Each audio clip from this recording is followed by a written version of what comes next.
एक बार एक जंगल में एक शेर अकेला बैठा हुआ था। वह अपने बारे में सोच रहा था कि मेरे पास तो तेज धारदार मजबूत पंजे और दांत हैं। साथ ही मैं एक बहुत ही ताकतवर जानवर भी हूँ, लेकिन फिर भी जंगल के सारे जानवर हमेशा मोर की ही तारीफ क्यों करते रहते हैं।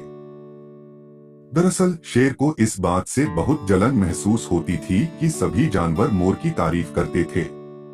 जंगल के सभी जानवर कहते थे कि मोर जब भी अपने पंख फैलाकर नाचता है तो वह बहुत सुंदर लगता है। यही सब सोचकर शेर बहुत दुखी हो रहा था।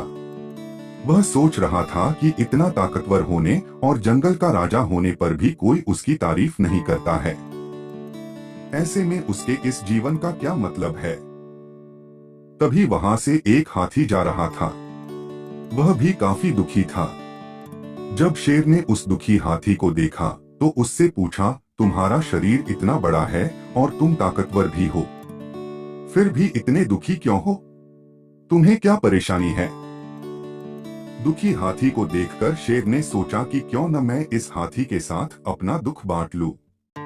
उसने आगे कहते हुए हाथी से पूछा कि क्या इस जंगल में ऐसा कोई जानवर है जिससे तुम्हें जलन होती हो और वह तुम्हें हानि पहुंचाता हो? शेर की बात सुनकर हाथी ने कहा, जंगल का सबसे छोटा जानवर भी मुझ जैसे बड़े जानवर को परेशान कर सकता है। शेर ने पूछा, वह कौन सा छोटा जानवर है? हाथी ने कहा, महाराज, वो जानवर चींटी है। वह इस जंगल में सबसे छोटी है, लेकिन जब भी वो मेरे कान में घुसती है तो मैं दर्द के मारे पागल हो जाता हूँ।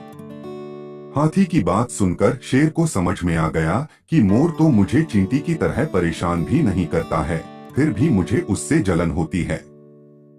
ईश्वर ने सभी प्राणियों को अलग अलग खामियां और खूबियां दी हैं। इसी वजह से सारे प्राणी एक जैसे ही ताकतवर या कमजोर नहीं हो सकते हैं।